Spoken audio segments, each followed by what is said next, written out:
Here we go. This is not your typical Frequent Miler on the Air episode. This is a standalone segment we're calling Coffee Break. Each coffee break segment will cover a single topic related to miles and points. And each coffee break is limited to 20 minutes or your money back. Enjoy. Today's coffee break, our worst travel challenge moments. You know that sinking feeling in your gut when you're traveling and something went wrong and it dawns on you like slowly. It takes you a while to realize that like all heck has broken loose and your great plans are now fully awry. That's what we're going to talk about today in terms of things we encountered on our past team challenges when things went terribly wrong. Hopefully this is not foreshadowing because we are about to kick off on our 2024 challenge, our Frequent Miler Team Challenge. In fact, when you can first listen to this, when this first publishes, we will have just known about where we're going to meet for our domestic convergence. So we're going to be meeting up somewhere, Greg, Tim, and I, on June 5th. We don't know where as we record this, but by the time you listen to it, we'll know where we're going to meet up domestically on Wednesday, June 5th. And then we're going to live stream on YouTube at 9 p.m. Eastern time on Wednesday, June 5th. Is that right? 9 p.m.? I hope it's right. Yes. Yeah, and we will find out from Carrie and Steven where each of us will be going internationally. We're each going to take off somewhere internationally, and we're going to have travel challenges that we have to meet. And then after we do that in each of our own individual international destinations, Carrie and Steven will give us an international destination where the three of us need to meet up again. You're going to want to follow along on Instagram to see all the adventures, all the travel challenges, and to see us find out in the moment live where we're heading next. And of course, then we're going to have to scramble to book something, flights, hotels, trains, planes, whatever it may be, in order to get to where we need to go. So there is a lot of room for potential hangups in last minute travel. So maybe today's episode is really just to help us walk back through how we fixed our problems so that we can hopefully handle them this time around. I don't know. I'm not sure about this topic, Greg. I'm a little nervous. Yeah, maybe this is a sort of rehashing lessons learned so that we don't make the same mistakes. But yeah, it's likely. It's very likely that we'll encounter some similar. I mean, they're not going to be the same, but things are going to go wrong for sure on this challenge, and hopefully it won't be too bad. But I thought you were going to say hopefully it won't be my trip, but well, that's true too. Yeah, that goes double for mine. But we're going to go over the last three challenges and talk about the major things that went wrong and how we dealt with them briefly. The first challenge we're going to talk about is 40K to far away. That's where we each had 40,000 points and $400 to go to travel as far as possible. And in that case, we were traveling like mostly in economy because the points go much further that way. But in my case, I had arranged a lot of my travel around the fact that there is a sleeper car that you could take from Johannesburg all the way to Cape Town, South Africa. So that's a long overnight journey, and it's only $50. And so I had to sort of arrange my trip around this. And so I made it onto the train, and the train was going fine until it didn't. The train literally broke down. Boo. Well, yeah, it broke, but it didn't. That's not where the bad ended, right? I mean, the train broke down. That's bad luck, right? I mean, but that does happen on trains from time to time. And, so it would be a minor annoyance if it were only for a little while, or if that were the entire story, but it's not, right? Yeah, no, it's not. They got the train like moving in fits and starts. So it was quite a while before anything happened. But eventually the conductor came around and said, you have a choice. You could wait here for we don't know how long until the train is fixed, or we're sending buses and you could take a bus the rest of the way. I mean, that seems like a much better idea than waiting around to fix a broken train, right? Well, yeah. Plus, I had my challenge wasn't over. So I had a plane to catch a day later. So I had to get to Cape Town before going on to the next journey. And so I took the bus, and and the bus was going along, and then all of a sudden we hear a big crash, and we're like, what is that? And the bus pulls over, and we're still like all kind of looking around like, what's going on? The driver and a guard who was on the bus get off and are walking back down the road where we were. And I look out the window and I look back. a big piece of the bus from the roof was on the ground back there, had somehow fallen off the bus. Woo! Roof flies off. Yeah. Oh That's some boy. rough luck there. Right. Luckily, it turns out a roof isn't necessary for a bus to work. So eventually Well, we got rolling again and made our way to Cape Town. So that's it's not an operational piece. It's not a must. It's just a luxury. So you could deal without a little bit of roof probably. So yeah, yeah, who needs a roof? continue on. I mean, did they put the roof back on or did they just leave it there? What happened with the They roof? strapped it to an SUV came and they strapped Oh, it to an of SUV course, with like giant duct tape that rolls. as one does. That's what it does. I mean, you never know when the next bus is going to come by and need a little extra roof. So there we go. So you made it though. You made it to Cape Town and you got to do something there, right? Oh yeah, actually we had a great time. All that went really wrong in Cape Town is we had a dinner much later than expected. And because it was really our plans for doing stuff in Cape Town were the next morning. And then I flew out the next afternoon. So it worked out Yeah. fine actually. Well, there you go. But it did add a little bit of drama for a little while. I imagine you were sweating it a little bit, It sitting sure there on the did. broken train and then on the broken bus. That's a rough train of events. Speaking of a rough train of events, my 40K to far away trip had some lowlights, I guess you would say. There were a few moments that didn't work out well. I'm sure a lot of people remember me sleeping on the concrete slab outside of the Honolulu airport. That really wasn't that bad comparatively, though. I wouldn't even consider that among the lowlights. So before I ended up on the slab outside of the airport, I was taking a bus to the airport because I was trying to stay awake desperately while I was working in the lobby of the Hyatt place that I wasn't staying at, but I had a key left over from a previous stay. So I had that sitting on the table so security wouldn't bother me as I worked late at the Hyatt place in the lobby. But I got so tired, I was having a hard time keeping my eyes open. I said, okay, I just need to take a bus to the airport so I'm there at least. And that seemed like a great idea until I woke up well past the airport stop or whatever stop I had to get off at. And I realized I have no idea where I am on this bus. And it pulled into a bus station and was like, okay, this is the final stop. And I'm like, the final stop? Like, is the bus done for the night? Am I just stuck in the middle of nowhere at this like bus station? And bus stations are not always in the like most glamorous part of town. And so at like 3 a.m, being stuck at the bus station seemed like it might not be a good idea. So with everything that I have, like which Right. was not very much, of course, but it was whatever money and credit cards and clothes and everything was in my backpack. And so I was nervous, a little nervous when I woke up out of like a dead sleep to that, but And you had to it get worked to a out. flight, right?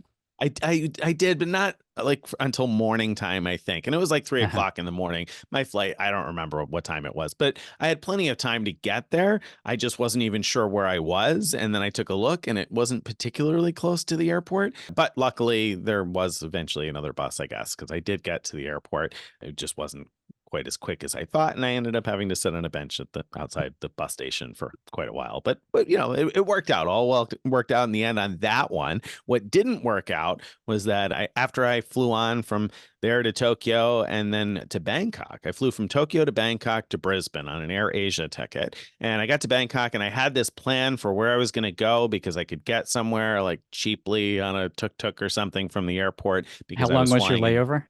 Oh, it was eight hours, I think, something along those lines, 8 or 9 hours. And it was not the larger Bangkok International Airport, but the smaller one that's a little closer to the city, I guess, the DMK airport. So I thought, oh, this is great. I can take a tuk-tuk. I can go get some street food. This is going to make for some great Instagram footage until I went to exit the, secure area and they wanted to see my boarding pass and I had to dig it out and find it. And then they were like, oh no, you can't leave the airport. And I was like, what do you mean I can't leave the airport? Like, of course I can leave the airport.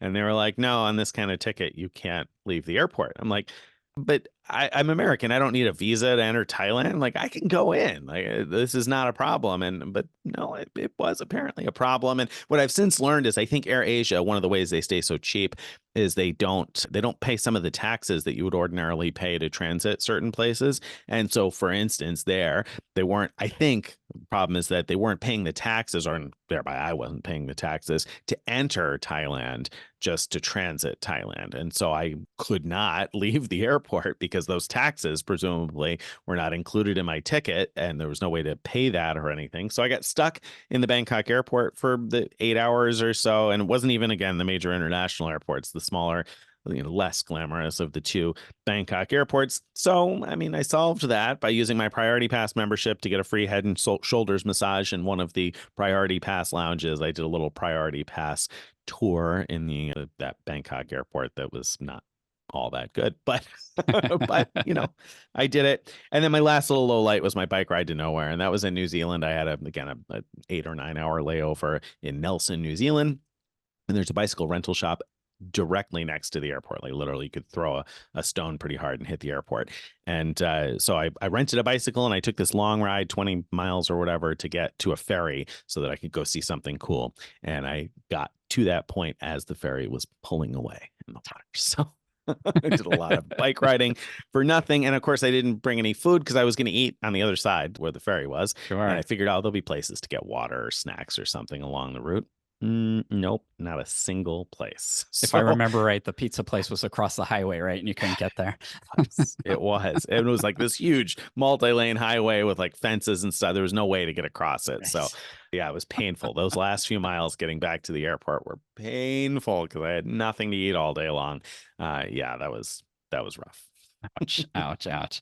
All right. Well, let's move it along to 3 cards, 3 continents. Everything went right in that challenge, right? Mostly. I mean, mostly for me, actually, truth be told, it went pretty well. I mean, I think maybe if I were to look back at what went, it didn't even go wrong. I think my most disappointing moment was when I was done making the reels for the North Pole, because I was like, man, I've been looking forward to this for weeks and it's done. Wow. But no, I think in terms of something kind of going wrong on the canyoneering that I did in the Philippines, in Cebu, Philippines, I am not particularly fond of heights or cliffs, and I did not realize, silly me, how much jumping off of cliffs would be a part of that day. And of course, once you've jumped off, 1 or 2 or 3, there's no climbing back up, so there's no way to get out of it. You just have to keep going down until you hit the bottom. So I, after the first couple, I was like, I don't know if I really like this or this whole idea. I'm there with one person who, is significantly smaller than me. I wasn't sure he would be able to pull me out to a hospital or whatever if something went wrong. So I was not feeling super confident after the first couple, but there was nothing I could do. So all I could do is keep going forward, which, I guess that's a metaphor for life, right? So just gotta keep going forward. It turned out fine, right? I mean, it did. I lived. Stressful time. Stress, yeah, a little bit of stress, but it was okay. Yeah. 3 cards, 3 continents wasn't as smooth for me, as you know. I had booked a round the world ticket using ANA miles, and it was a Star Alliance round the world ticket. And the very last part of it was I arrived from Bergen, Norway to Newark Airport, and then from Newark immediately on Air Canada to Toronto, and then the next day, Toronto to Detroit. And that last segment, Toronto to Detroit, I had booked the morning flight, but what I really wanted was the afternoon flight because there otherwise wouldn't be any time to do anything in the Toronto area. And it was necessary for the challenge for me to do something in Canada. And so I thought, okay, I'll just set an alert for the award space to open up for that afternoon flight. And I'm sure it will. And ANA lets you change for free as long as you have the same route and same carrier. And it did open up like about a week before. Called ANA. They're perfectly happy to change it, but Air Canada would not allow it to be reticketed that way. And the reason was the ticket, it was like a married segment logic thing that when they ticketed the part from Newark to Toronto to Detroit, it was ticketed as one flight. So that's how Air Canada had it recorded, was a single flight with a layover in Toronto. And by trying to move it to the Toronto to Detroit part to that other time, they would have had to cancel the whole thing, including the Newark to Toronto part, which was no longer available as an award. So I flew it to Toronto thinking that I might be able to get them to just give me a free standby on the later flight. They wouldn't. And then at the last minute, I booked an award ticket for that last segment, a cheap award ticket, and it was within 2 hours. And they wouldn't let me check in for the flight. So I'm at the gate going, come on, I just booked this. It's a paid for flight. Let me check in. And Right. they're like, no, sorry, 2 hours. That's our rule. And finally, luckily, I went to, there's like this exceptions desk. I went there, and at first the guy there also was like, no, there's nothing we could do. But then when I said I have global entry, so he had said there's not enough time to get through security for this. And when I mentioned I had global entry, he made me show him my actual physical global entry card, showed it to him because I actually had it with me. And he let me in, and I made it actually pretty easily, even with my bag getting flagged and them rummaging through my bag to see whatever, my microphone or something. Right. so, Right. so I did get in, but man, the whole Air Canada experience left a bad was bad time for me. Yeah. Yeah. I love Air Canada Aeroplan, but the one time I flew Air Canada, I also just had like a bad experience with just the way that things worked in the airport. And Yeah, I the feel like, flying itself was good. Like yeah. I actually like the onboard experience, but their processes and everything, Yeah. they're so inflexible. It's really frustrating. Yeah, I totally agree. Killed me. I've not flown again since, and that was probably more than 10 years ago. I've not flown with Air Canada. 15 years ago, I haven't probably flown with them since. But anyway, all right. So I mean that's we made it through. What about Party of Five? Yeah, Let's talk about Party of Five, last year's challenge where we traveled as a team with all five of us. right. What went wrong there, Greg? Yeah. So the worst moment was when I lost my sunglasses in a waterfall, and I was like, oh no, what's that?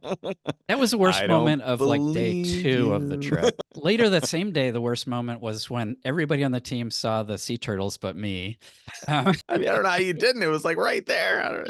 snorkeling. But no, the worst moment by far. We flew into Santiago, Chile. We got in a Uber. It was supposed to be an Uber XL, but there was only 4 passenger seats, and there were 5 of us. So 4 of us had to cram in the back seat. So I put not just my suitcase but also my backpack in the trunk.